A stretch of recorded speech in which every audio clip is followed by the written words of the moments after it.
Your difference is our strength on Bristol's BCfm 93.2. All fundamentalist religions are under attack. The Christian religion is under attack. The Islamic faith is under attack. Orthodox Judaism is under full-blown attack. Liberty is under attack. Patriotism is under attack. The Constitution is under attack. Anyone who believes in the Constitution is under attack.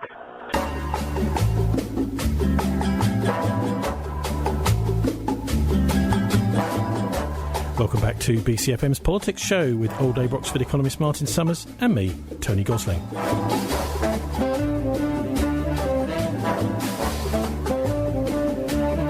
You weren't there, nobody I know was there, so does science really know how life started at the dawn of time?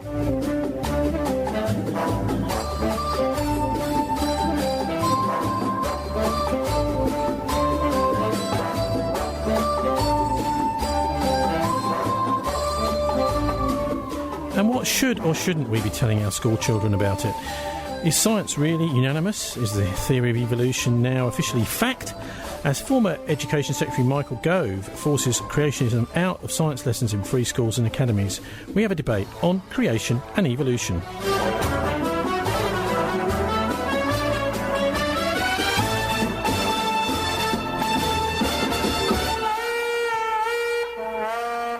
Does it make sense to talk of creationism more as intelligent design? And has evolution really been proven beyond doubt? Is this just part of a wider problem, closing down debate in our schools and turning them into centres of indoctrination? Or have schools always been that under the influence of the church? Many people say they want their religious doctrines out of our schools, but is evolution really just another doctrine? Unlike the schools, we invite both sides to put their views and let you decide. BCfm 93.2 FM. Bristol is our community. Yes, so is science really unanimous? Is the theory of evolution now officially a fact? The news has come in just last month from politics.co.uk, a secular triumph as the government bans creationism from free schools and academies. Creationism cannot be taught as a valid scientific theory in any free school or academy, the government said. The move, which came in a little notice document last week, marks a significant victory for secular campaigners who've long fought to ensure the freedom granted to free schools and academies does not allow religious ideas to be taught in science classes. New clauses for church academies published in June the 9th this year clarify the meaning of creationism and state it's a minority view within the Church of England and Catholic Church. It then adds the requirement on every academy and free school to provide a broad and balanced curriculum in any case prevents the teaching of creationism as evidence-based theory in any academy or free school. Well, is this right? Or is this wrong? In order to debate that, I'm joined by Anthony Bush, who's the director of Noah's Ark Zoo Farm, and also by the BCfm DeeJay Steve Satan. Hello. I was wondering how you're going to describe it, eh? Well, would you like to describe yourself in any other way? You might say the resident Satanist, Steve Satan. Okay, resident Satanist. But anyway, what I thought we'd do is we start with a couple of minutes of both of you setting out your cases, and let's have you first, Anthony. I'd like to know what Michael Gove means by creationism. Michael Gove is, of course, an atheist, and he therefore probably favours a secular worldview. However, the majority of people, I think, would use expressions like he has gone to meet his maker, or we will see them the other side, and assumes that the soul is continues to live after death. And so there is metaphysics as well as physics. But to hear lots of of secular people talk, you'd think that physics was all there is. And that, of course, I would strongly oppose, because I think that there is a superior being who has made us, and he is our creator, and that is undoubtedly evolution. There's lots and lots of evolution, maybe far more than some people on the evolution side would want us to believe, and I think it's much faster, and it's continuing today. But that's far from saying that evolution can produce everything out of nothing. I came down from Oxford the year that Richard Dawkins went up to read biology, and Stephen Hawking went up to read theoretical physics. I came down from reading maths, and it's on mathematical grounds that I disagree with them, because I know that 0 plus 0 equals 0, and they think 0 plus 0 equals everything. But I don't think you can get anything out of nothing, let alone everything. So I would strongly make a case that God is at the back of all of it. He's at the back of nature. He's at the back of the laws of nature. He's at the back of light and gravity and the atoms and all of life. And He's put life in place and caused it to evolve into what we have now. Well, Bristol is at the centre of this in many ways, largely because of the BBC Natural History Unit being based here, and many people around the world enjoy those programmes. There's obviously a lot of science goes in there as well. But anyway, let's hear from you, Steve Satan. What's your thoughts? Give you a couple of minutes to just set out your case as to why it's evolution and not creation. Well, I'm interesting to see you talking about Gove. I'm not sure he's an atheist, actually. He's certainly an idiot, and actually that recent pronouncement is actually one of the very, very few decent things he's actually done. The thing about creationism, where do we start, is it's garbage, it's nonsense, it's fiction, it's not based on evidence in any way at all. Now, Einstein said that all of science is nothing more than the refinement of everyday thinking. In other words, it's common sense with just a little bit of logic applied. Now, what creationists do is they have this blind, stupid faith in God, and they twist the evidence to match that blind faith when it's so clearly nonsense. I mean, Noah's Ark could not have happened for so many millions of different reasons, and it's absolutely incredible that otherwise intelligent people actually seriously believe in it, believe in fairy tales. You believe in fairy tales, and for that, I'm sorry, you're an idiot. Should creationism be taught in schools? Yes, it should. It should be taught in politics, and it should be taught in RE, because it has a political and a religious dimension. It doesn't have a scientific dimension. It's not science. Because the way science works is you have a hypothesis, you test it with evidence and see if it works or not. The way creationist so-called science works is you have your faith and you twist the evidence to meet that faith, and that is not science. Okay, now, I can hear you champing at the bit over there, Anthony, but I want to pick up, Steve, on just one thing you said there about Noah's Ark. Can you just explain why you think in so many ways Noah's Ark, because this is obviously, we've got Anthony from Noah's Ark Zoo Farm here. Yeah. This is a biggie for him, and I want to hear why you think Noah's Ark is so impossible. About 10 million reasons, right. Where did the water flood away to? How could one man build a ship that is so huge it would have to be about 10 million times larger than an oil tanker? Where did he get the 1,000 different species of bats for the millions and millions of different species of insects? How did he deliver them to all the different parts of the world? So the kangaroos went to Australia, the polar bears went to the North Pole, the Skoma vole went to the island of Skoma. What did the animals feed on both while they were on the Ark? It would have required millions and millions of man-hours to require that word. When the animals landed on the Earth again after the flood, every plant would have been dead, so what did they feed on? It just goes on and on and on. It's so ludicrous. It's nonsense. Okay, we know you think that, but Anthony, would you like to answer some of that? Yes. Noah's Ark has been looked for in the wrong place at the wrong time, and there was a time when the whole... it doesn't exist. There was a time when the whole world was underwater. Every geologist knows it. It's called the early Archean. Now, you may not have even heard of it, but the early Archean was if you date it radiometrically by the speed of radioactivity now, you dated it 4.4 to 3.9 billion years ago. However, if the speed of light was much faster than it is now, then that changes everything.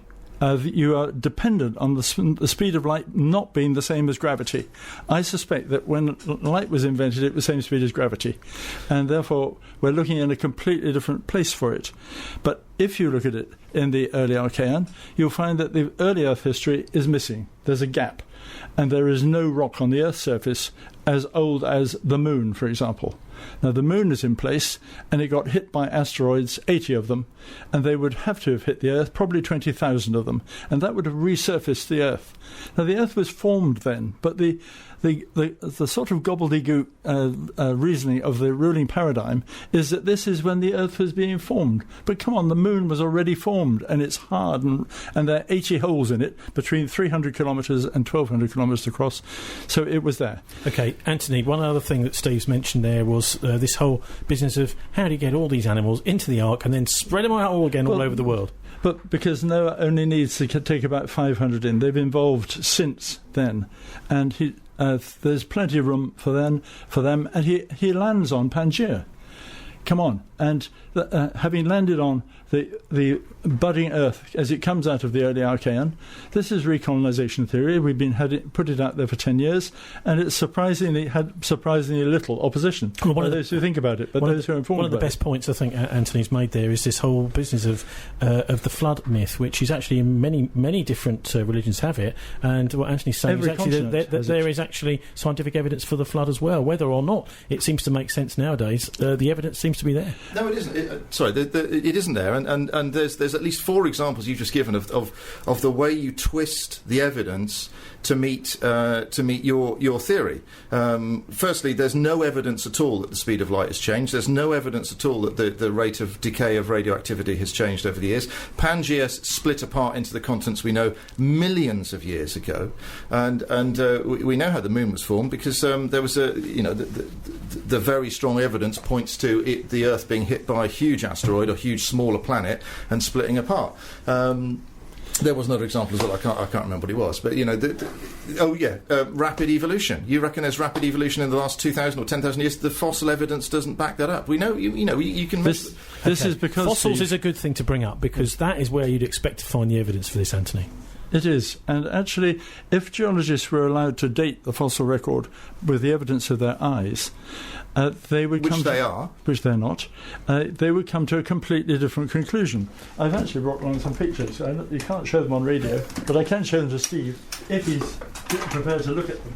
But there are actually places in the fossil record where a geologist is not allowed to date rocks.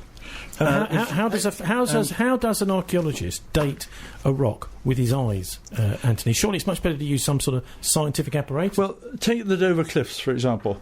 They have got lines across about every 40 centimetres or so. And it's called cyclicity in Cretaceous chalk. And this is a repeat cycle going on and on and on over maybe 4,000 to 5,000 times. Now, the ruling paradigm is that there is a repetition of some astronomical feature every 20,000 years for 80 million years. Now, this is fanciful. As a mathematician, it doesn't add up. What astronomical cycle repeats itself every 20,000 years enough to make this Cretaceous rock look busy and then quiet, busy and then quiet, busy and quiet, busy and quiet? It's called precession. Exactly. You should surely understand that. The movement of the planets and so on is very, very predictable and very, very cyclic. And there are tell me something that's happening, Steve, under precession now. What change is happening? Any visible evidence for your precession? It's very long term. It probably, as you said, it's come on. It's over many thousands of years, okay. And it's probably related to climate. Anthony, can you just explain this term precession? Because obviously this is something that people need to understand. As they get into Steve is talking about Milankovitch cycles. There are actually 3 of them. Precession is one of them, which is the wobble on the pole, but the wobble on the pole is minute. And you can't detect anything happening because of it. And he knows that, and I know that. And obliquity of the ecliptic is another one. But nothing happens from it. You can't detect it as going on. And so it's complete fabrication that cyclicity should be caused by precession. It's not it's convenient. It's actually well known and well understood, and subtle changes in the planet's movement and alignment do affect the weather cycles. You're citing an example which I haven't had the opportunity to fully research, but the point is there are several possible, reasonable explanations of any of these things, and I dare say, that there are scientists who have written up peer-reviewed papers who explain it all and reject your theory. I've got pictures here, Steve, of hundreds of feet of the Dover Cliffs, which is Cretaceous chalk cyclicity. But there are other cyclicity in the Jurassic. But okay, and you're not allowed to date these by the evidence of your eyes. Who says you're not allowed to? This is nonsense. Because you go to chemists to find out the radioactive date of it. Okay, this is a key thing in any of this. It's bound to be carbon dating. It is. Would you want to, maybe you first, Steve, is this reliable? Yes, it is. It's a well-established science, as is any number of other sort of well-established scientific measures of dating rocks, such as uranium. It is consistent. I agree. I agree completely that it's consistent, but it's consistently wrong in that it doesn't back it up by the other clock. There are 2 clocks. Radioactivity is one clock, and the evidence of your eyes is the other clock. So you're talking about whereabouts the fossil is sitting in the... I'm talking about the speed of build-up. Take, for example, an area of the world where the whole fossil record exists together. There are 24 of them, and I've got 4 of them there. The Orman Interior Basin, for example, and the Tunisian Basin. 5 kilometres of rock in a vertical wall, and everything's there. Now there's 5 kilometres. If the creationist view, which I disagree with completely, is that built up under a 1-year flood. That's impossible. That's 60 metres a day of sedimentation build-up. Now that is completely wrong. But the other view is equally inane and stupid, because it means you've got 500 million years to go from the Cambrian to the Cretaceous, and it builds up 5 kilometres of rock, which is 0.01 of a millimetre per year. Now, it's not in the nature of sedimentary rock to build up that slowly. It is pathetically slow. That sounds quite reasonable to me. Well, name somewhere in the world where it's building up that slowly. I don't know. Again, you're picking on a specific example that obviously I can't research and come up with a counter argument. But the more general point is that the scientific evidence is there. It's available to all of us. And this idea that you're being suppressed or something is nonsense. If you can prove existing science wrong, go for the Nobel Prize. I will. Publish it in a peer-reviewed. Okay, I will ask you. Tell me one shred of evidence for the Big Bang being a scientific theory. Well, how does a singularity go bang? Under what science does a singularity go bang? Well, we have the evidence of the aftershocks. Evidence of the what do you mean by the aftershock? Well, okay. There's two very strong bits of evidence. Firstly, that the stars and the planets of the whole universe is expanding, and if you wind that backwards, do a little bit of history. Well, it must have come from a single point.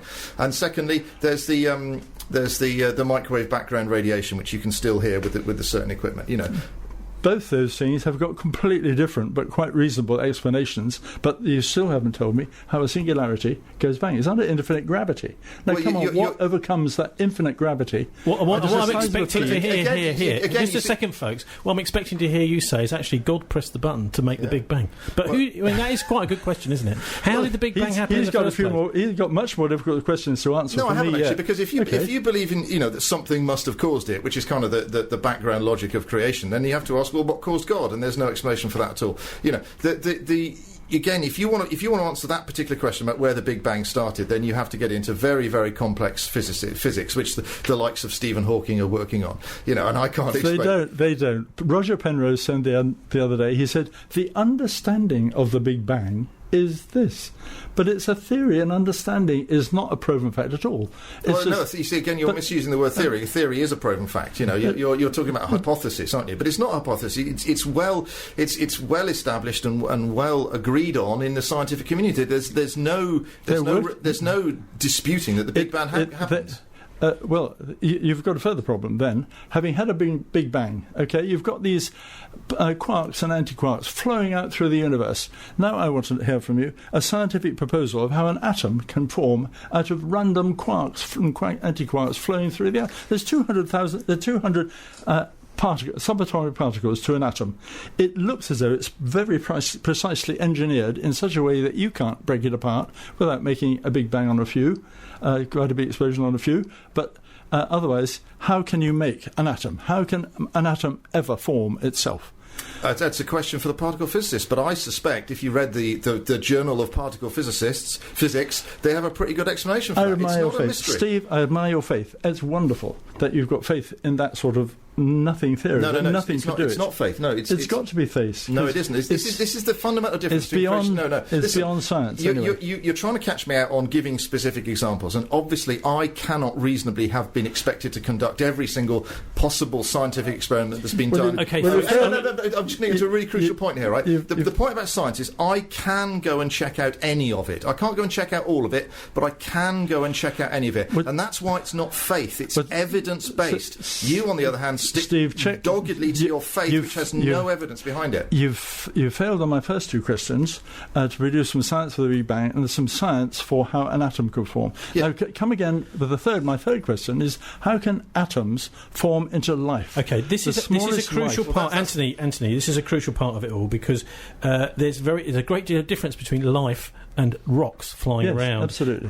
This is Newton's second law of thermodynamics, is entropy, which means everything starts falling apart. Yeah. The amazing thing about life is, even though we've been talking about some rather horrendous examples of it in the Holy Land at the moment, is that actually life it flows in the opposite direction. It sort of gathers energy together. It does something very, very different. So, Steve, maybe you could just give us your idea of how life really began. We're left with the Big Bang. We've got rocks everywhere, a few planets, the sun, all these various chemicals hanging around. How does life come from that? Well, I'm not an absolute expert, and I haven't studied every individual step of it in detail. But it's perfectly plausible at every level. You've got an input of energy in the form of where did it come from?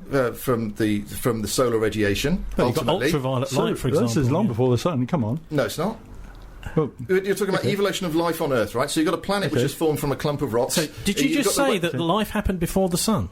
I'm asking how it came. I think that's a very outrageous claim. I don't know. I think, as far as we know, the sun was there before life started. Well, it depends if you're Fred Hoyle. If you're Fred Hoyle, you think it came from somewhere else and it landed on the planet. Yeah, I think that's nonsense. Well, it's not nonsense. It just shifts the problem somewhere else. Well, it may be the truth, though. But where does the energy get into the sun? Just get back to this point, if you can, Steve. Of how does life? I mean, to me, it's a little bit counterintuitive that you've got rocks and matter, and life comes out of that.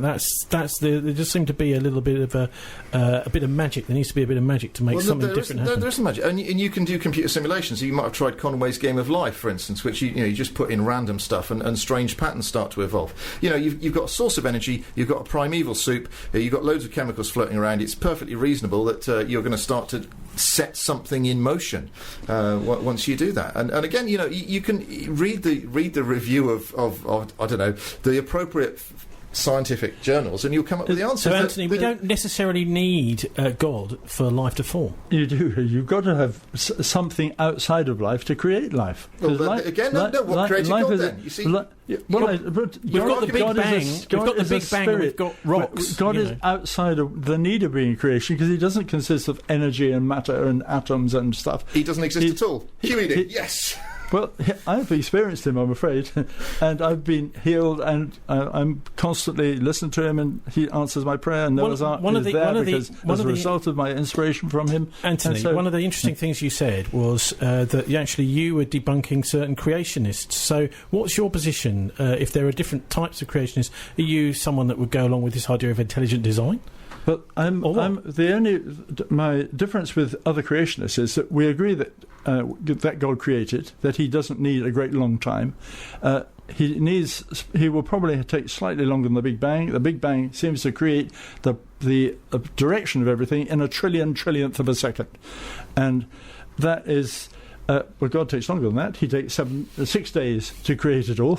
But if DNA is a language which we can read but God can speak, and that's how I would propose DNA came into the world, that God can speak it. And He is big enough. He's big enough to speak to 7 billion people at the same time.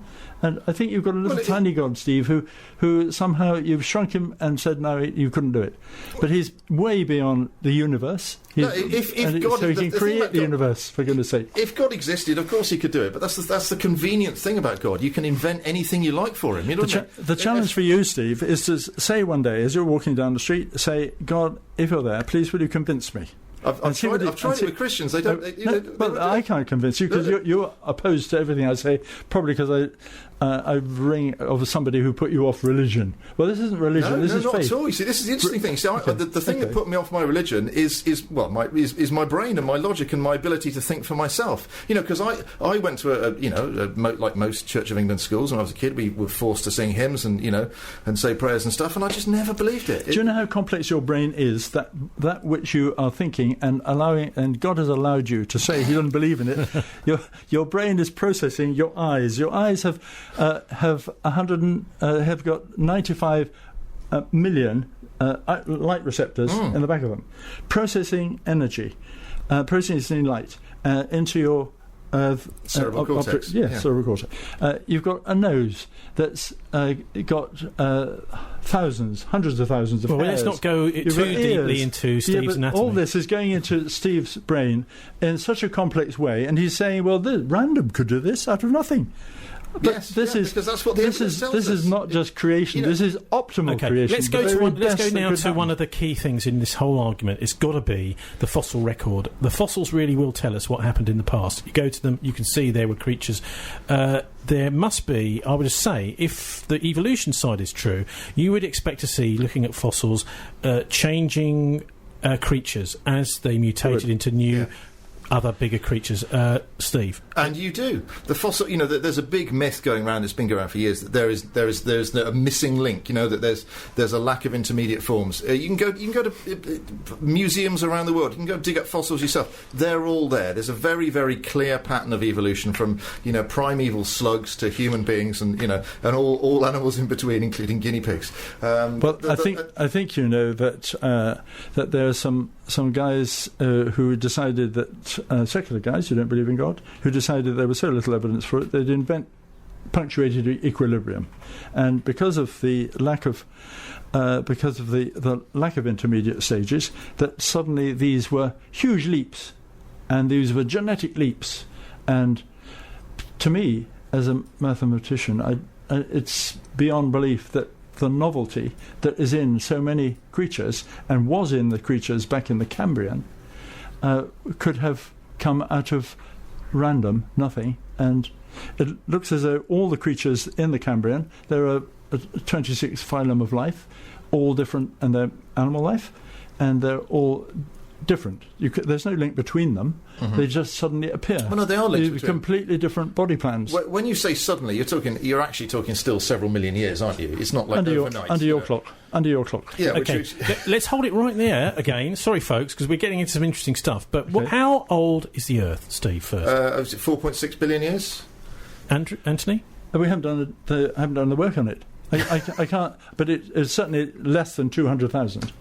But it doesn't need that. But if you do the work on the rocks and look at them and add up the age, which no one's allowed to do. Yes, they are allowed to do it. You can do it for yourself. Well, I have talked to talked to geologists, and they do not do it. They do not do it because not this nutter again. It's been comprehensively debunked. You're talking rubbish. It's because if you raise your head above the parapet, you don't get a job. Come on, you know the ruling paradigm. You know how it works. Steve, you know how it works. The establishment wants you to... This whole thing is nonsense, right? Because let's go back to Darwin, right? You're positing this huge conspiracy against religion, which doesn't make any sense at all on two levels. Firstly, remember that Darwin was a Christian, and he was working and living in a world which is overwhelmingly believing in God, in the Western Christian God, and yet against that sort of force or popular belief, he came up with a theory of evolution, and gradually it's gone that way. And the reason it's gone that way against the sort of Christian conventional wisdom is because that's what the evidence tells us. The body of evidence is overwhelming. It's not actually. How has it come about then? Sorry, and how? Because the fossil record does not tell the story of origins. It tells the story, in my view, of recovery. Now, there's a big difference. No, you haven't answered my... Can you just let him explain that, please? This fossil business is quite important. I think it tells the story of recovery after a wipeout. And this is why there are comparatively few of us, and we are not prepared to put it on the world at the moment, because the one or two people who are working on it would get their funding completely taken away. I know you're cynical about this. I'll just explain to you why that's nonsense. If they were known and who they were, because nobody wants the boat rocked at the moment. Have you actually got any evidence that people who are scientists and do creationist work have been sacked just because of the fact that they're creationists? Threatened with, yes, and they've got no outlet for their publication. Who, where, I'm not going to tell you. I can't tell you. They will lose their jobs, won't they? But I will, probably next March. No, you need the science. Science is always evolving or developing or refining itself, and so if you can come up with, maybe just start with a tiny flaw in the fossil evidence and put that to the scientists. One of the most they won't sack you. Birds. What about birds? Well, let's have it. Let's have the. Let him say his thing about birds. You never do want. Go for it, Anthony. Be quiet a second, Steve. We could have mankind. Mankind is easy to debunk, because everyone. Here I've got a sequence of it here. Here we have from the beginning, 7 million years ago, we had Sahelanthropus. Okay, we got the little bones that have been discovered, and it looks completely man. It doesn't look ape at all. We then have Kadunu man, and that's 3.6 million years ago. He looks completely man. And then we have the Laetoli footprints, which are completely man. And we have Lucy, who looks completely man. But then we have Australopithecus, Gahi. Now that looks like a slightly upright ape. But we've got man long before it, by millions of years. In a way, I'm afraid, Anthony, you seem to be almost disproving your own theory by saying that there is this kind of different that man and the apes have sort of have come from. Man's always been there. Always. Yeah. From 7 million years ago, the first appearance of a so-called ape man was man, and later came somebody who they described as ape man. But I think all of those, they're human. They're looking. You can see them in supermarkets around the world. Okay, Steve. There is also one of the things which does look really dodgy around this whole business of mankind and apes and things is the hoax of the Piltdown Man, called Britain's greatest hoax. This is on in December 1912.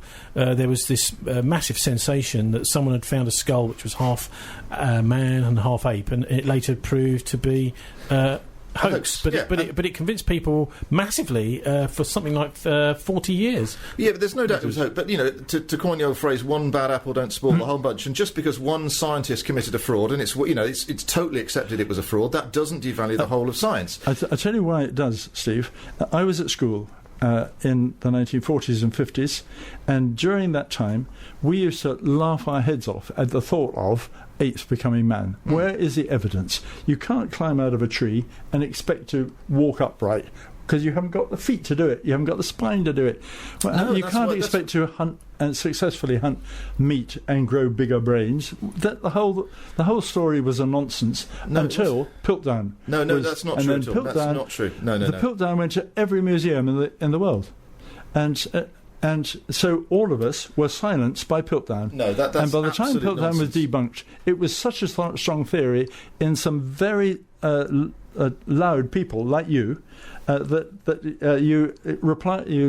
you prefer intimidation and swamping people with to the science, because I've produced some science for you and you haven't been able to answer. Okay, there is it's because, as I explained earlier, I can't possibly be prepared with every single conceivable scientific argument. If I went away and researched it, I would come back with answers to every one of your. Okay, guys, can I just bring us up? That's why we have to talk in more general points. Okay. Now, can I put another general point? Very to it, right? quickly, please. Okay, look, what possible motivation would a scientist have to deliberately lie about creationism? Because if creationism is true, God exists, and if God exists, I have the chance of going to heaven or hell, and I'm more likely to go to hell if I lie about his existence. It's in my interest as a scientist, if God is true, to promote the creationist angle. Anthony, quickly. There are lots of scientists who are Christians, and they are working in their different fields of science, and some of them believe that God made the world a long, long time ago, and but they, all of them, would say that you need a first cause, and that most of them, like the Roman Catholic Church,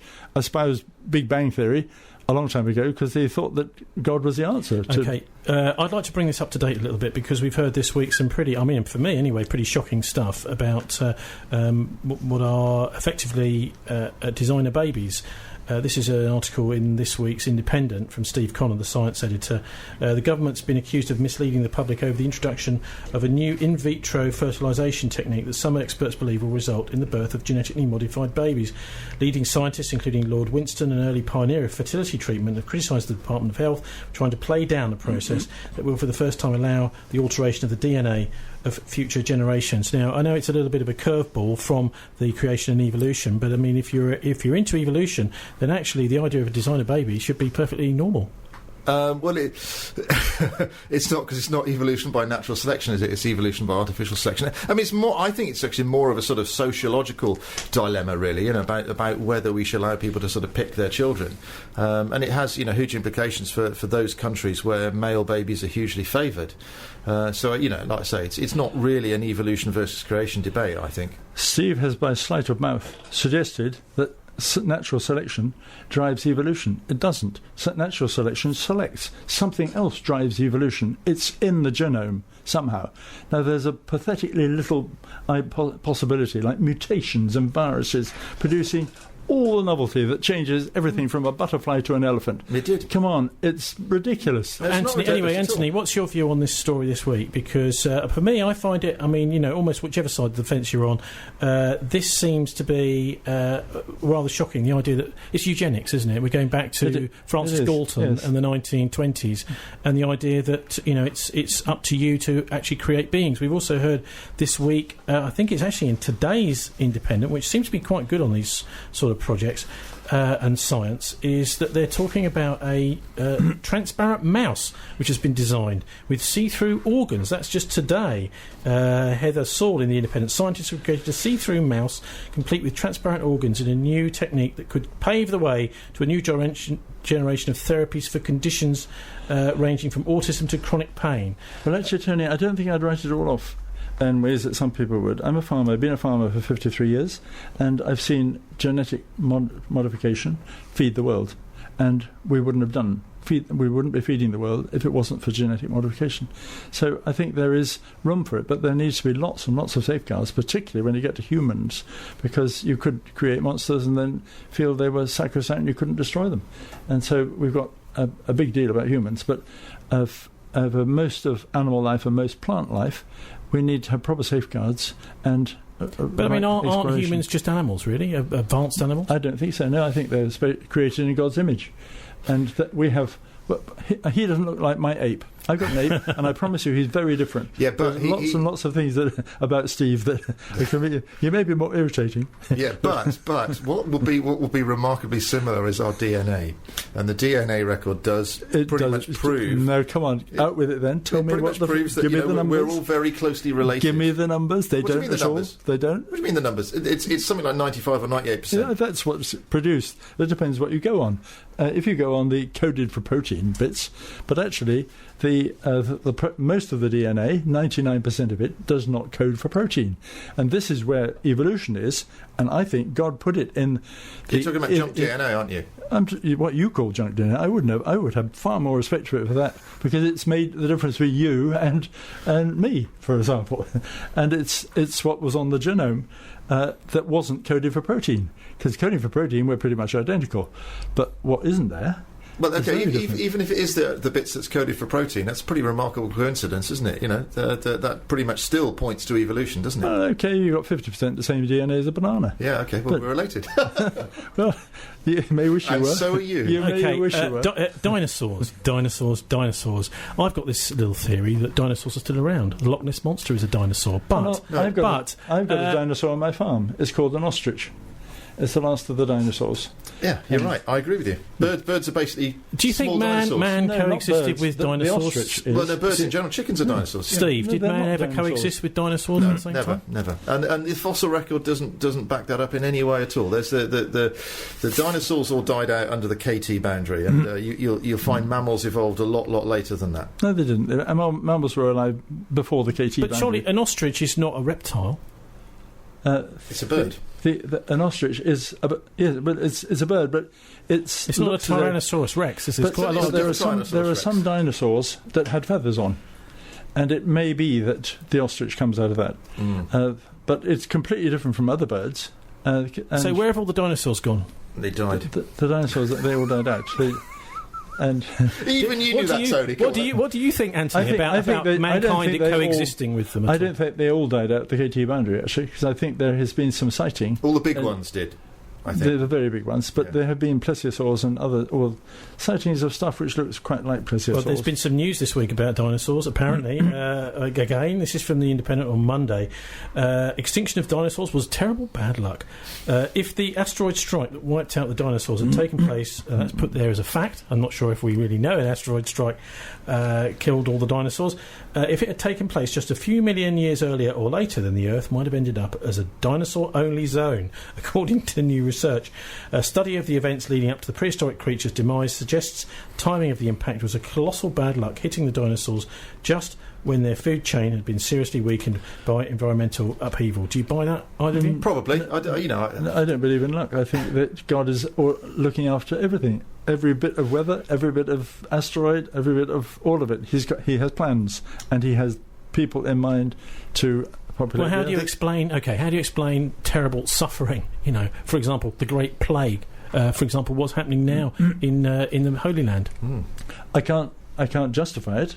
I can explain that everybody goes to ultimately meet their maker, and some go prematurely, and some last to a great old age. I don't deserve to last to 76, which I am, but other people go at 1, 2. Okay. Well, we're coming up now to the Murdoch News at 7. So I'd just like to give you each half a minute or so to sum up your views of what you think are the strongest arguments for your cause. So we'll start with you, Steve. Can I just pick up a bit of news also appeared in the news this week, actually, which is very relevant here. It shows that basically religion rots your brain. Those people who are brought up in a religious environment are less able to think critically.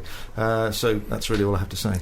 Religion rots your brain. Okay. Thank you, Steve. Now, Anthony, can you not react to that and just give us your views, what you think the most credible arguments are that people should research if they want to look at creation? Steve and you, Tony, are two of the most credible arguments for creation, because you are both miraculous creatures, and you're full of... The more you look at you, the more you look at your skin, your eyes, your ears, everything, you are amazing. And you haven't happened... You're not the product of random by chance. What about arguments, actual arguments, though, for creation? There aren't any. Argument for creation? Yes. You think the strongest are that people should research? Yes, and we are God designed, and he put the DNA in there, put the DNA together in a limited number of things, and said, evolve. Okay, Anthony Bush from Noah's Ark Zoo Farm and Steve Satan from BCfm here. Thanks very much for joining us. Time to sign off now for the Murdoch News at 7. Thanks very much to our guest in the first hour, Councillor for Knoll, leader of the Lib Dem group on Bristol City Council, Gary Hopkins. See you next week. We're online at thisweek.org.uk, and don't let the banksters get you down. BCfm is an award-winning community radio station for Bristol, bringing you national news on the hour. Live from the Sky News Centre.